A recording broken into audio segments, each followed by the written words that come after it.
মিনতি village food কিচেনে আজকে নতুন একটা পর্বে আপনাদের সবাইকে অনেক স্বাগত।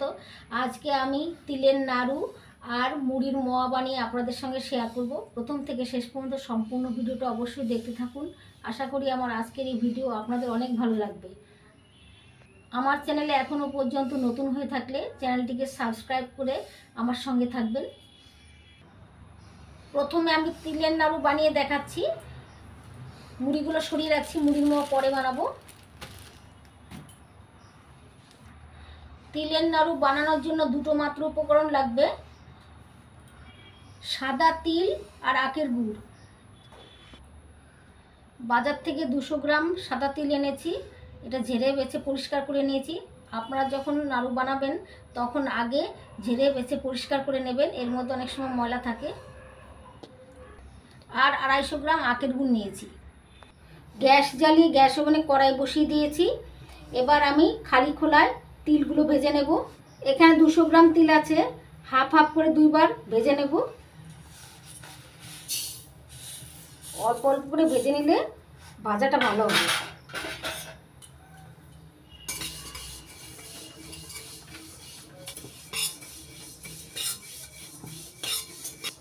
মিডিয়াম আঁচে তিলগুলো ভেজে নিতে হবে, ততক্ষণই ভেজে নিতে হবে যতক্ষণ না তিল থেকে একটা ভাজার সুন্দর গন্ধ বেরোচ্ছে। তিল ভাজার সময় অনবরত নাড়াচাড়া করতে হবে, নইলে তলায় ধরে যেতে পারে আর পুড়ে যেতে পারে। নাড়াচাড়া করে তিল ভেজে নিয়েছি। দেখুন বন্ধুরা, তিলের কালারটাও চেঞ্জ হয়ে গেছে আর তিল ভাজার সুন্দর গন্ধ বেরিয়েছে। এই দেখুন বন্ধুরা, ভেঙে যাচ্ছে তিল। এবার নামিয়ে নেব। এবার বাকি তিলটাও ভেজে নেব।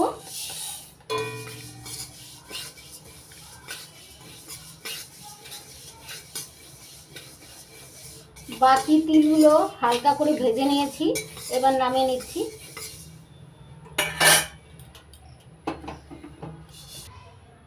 এখন 250 গ্রাম যে আখের গুড় নিয়েছিলাম ওটা আমি একটা বড় বাটির মধ্যে ঢেলে নিচ্ছি।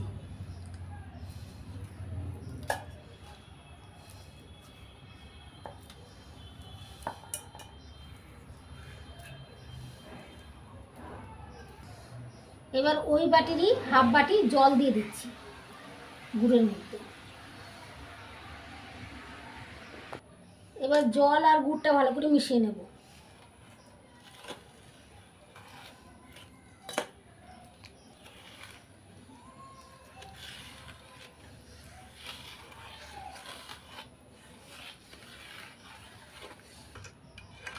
গুড়টা জলের সঙ্গে ভালো করে গুলে নিয়েছি, এর কারণ গুড়ের মধ্যে অনেক সময় ময়লা থাকে, সেই ময়লাটা ছেড়ে নেব।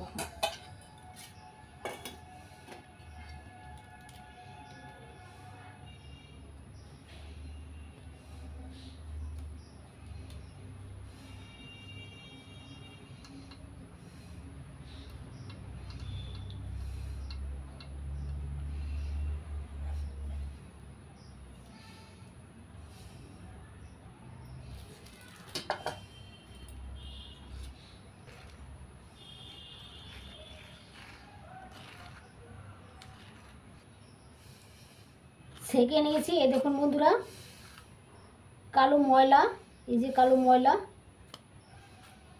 আর এই যে শক্ত পাথর, এই যে দেখুন বন্ধুরা, এর দাঁতে পড়লে দাঁতটা পুরো ভেঙে যাবে। এর জন্য আমি জলে গুলে ছাঁকনিতে ছেঁকে নিলাম। দেখুন কত শক্ত, একদম দাঁত ভেঙে যাবে পড়লেই দাঁতের মধ্যে। গ্যাস জ্বালিয়ে কড়াই বসিয়ে দিয়েছি গ্যাস ওভেনে। দিয়ে দিচ্ছি কড়াইয়ের মধ্যে ছেঁকে নেওয়া গুড়।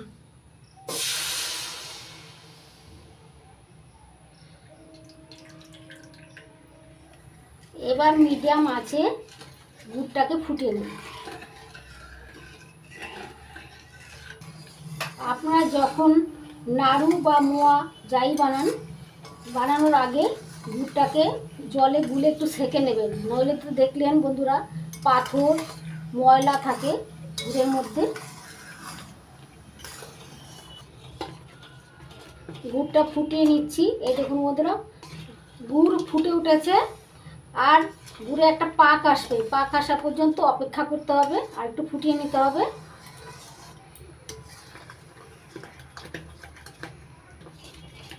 গুড়টা মিডিয়াম আছে 5 মিনিট ফুটিয়ে নিয়েছি। এই দেখুন বন্ধুরা, টানা টানা ফোঁটা পড়ছে। এখন দেখব গুড়টা পাক এসেছে কিনা। এই দেখুন বন্ধুরা, টানা টানা ফোঁটা পড়ছে। আর তাও যদি না বুঝতে পারেন তাহলে একটা বাটিতে জল নিয়ে নেবেন। জল নেওয়ার পর একটু গুড় দিয়ে দেবেন, দেখবেন এটা এক জায়গায় জড়ো হচ্ছে কিনা, জড়ো হয়ে শক্ত হচ্ছে কিনা। এই দেখুন যা জড়ো হয়ে শক্ত হয়েছে, তার মানে পাক পুরোপুরি হয়ে গেছে।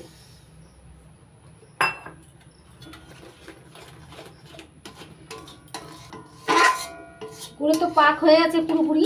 এবার আমি অল্প অল্প করে ভেজে নেওয়া তিলগুলো দিয়ে দিচ্ছি, আর এক হাত দিয়ে নাড়তে থাকছি। একবারে সবটা না দিয়ে এবার আস্তে আস্তে অল্প অল্প করে দিতে হবে আর নাড়তে হবে। এবার ভালো করে মিশিয়ে নেব।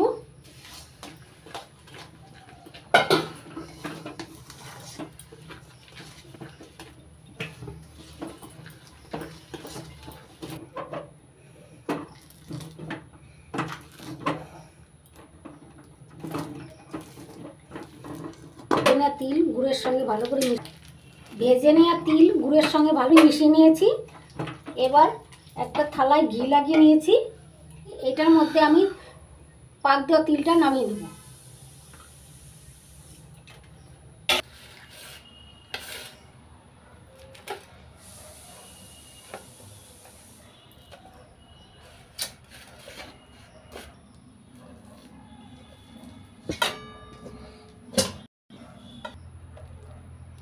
এবার এখান থেকে অল্প অল্প করে নিয়ে নাড়ু বানিয়ে নেব।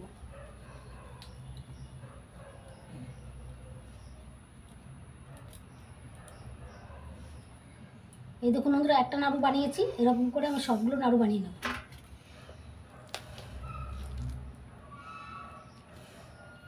গরম গরম অবস্থায় বানিয়ে নিতে হবে, শক্ত হয়ে গেলে আর বানানো যাবে না। নাড়ুগুলো পাকানো যাবে না ভালোভাবে শক্ত হয়ে গেলে।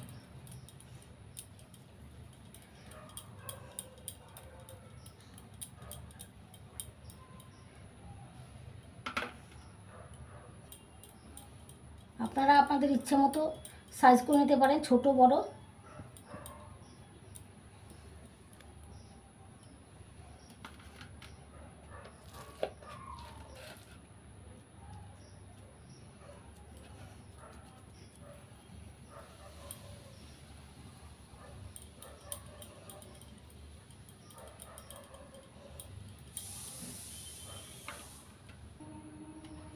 তিলের নাড়ু বানিয়ে নিয়েছি। এবার মুড়ির মোয়া বানাবো।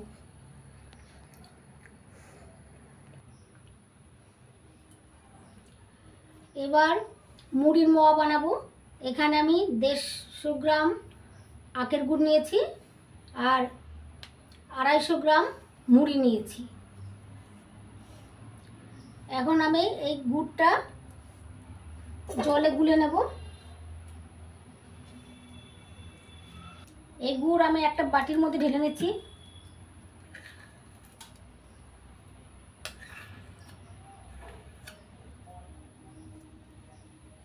এবার ওই গুড়ের মধ্যে দিয়ে দিচ্ছি হাফ বাটি জল।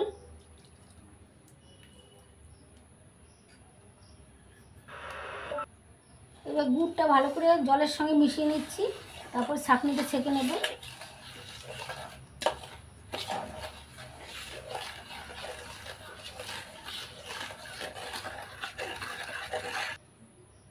গুড়টা জলের সঙ্গে ভালো করে মিশিয়ে নিয়েছি। এবার ছাঁকনিতে ছেঁকে নিচ্ছি।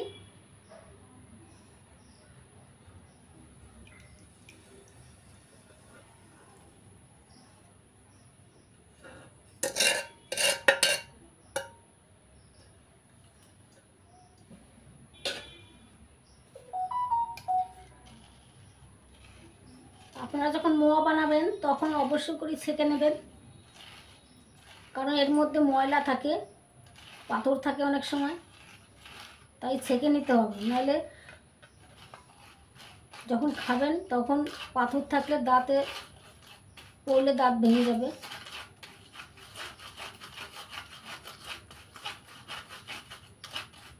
বাজার থেকে যখন গুড়টা কেনা হয় তখন তো বোঝা যায় না গুড়ের মধ্যে কি আছে তাই একবার সেঁকে নিতে হবে।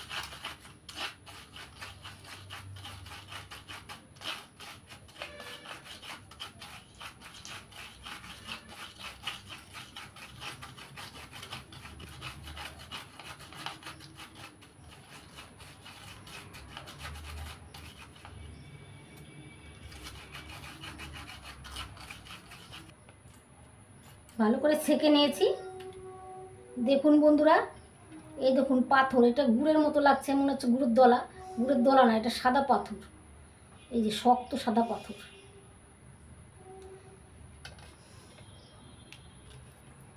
আর এই যে কালো ময়লা, তাই আমি ছেঁকে নিলাম, এটা বাদ দিয়ে দিলাম।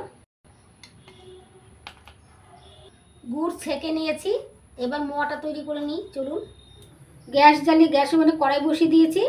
এবার দিয়ে দিচ্ছি ছেঁকে নেওয়া গুড়।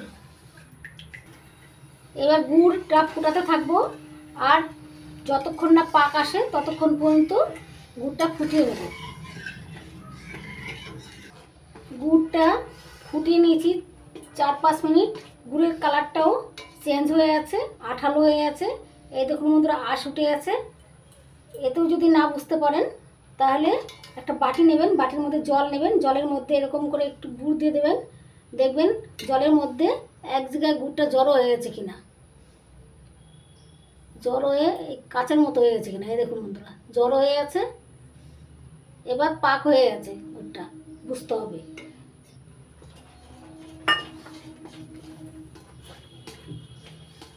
এখন এই মুড়ি দিয়ে দেবো। মুড়িটা মোয়া যখন বানাবেন মুচমুচে মুড়িটা নেবেন। এখন মুড়িগুলো এক হাতে ঢেলে দেবো, আর এক হাত দিয়ে নাড়তে থাকবো।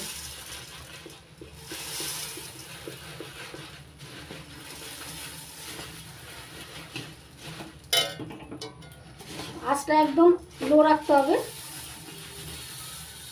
সবগুলো মুড়ি দিয়ে দিলাম, এবার ভালো করে মিশিয়ে নেবো গুড়ের সঙ্গে মুড়িগুলো।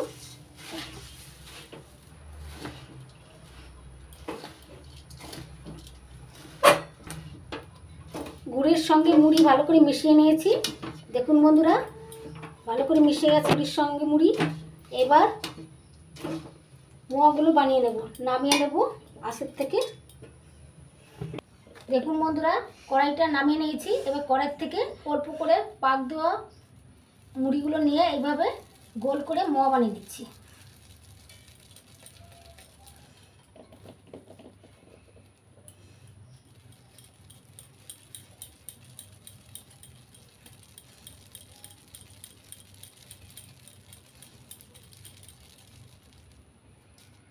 এই দেখুন বন্ধুরা, একটা মোয়া বানিয়েছি। এরকম করে সবগুলো মোয়া বানিয়ে নেব।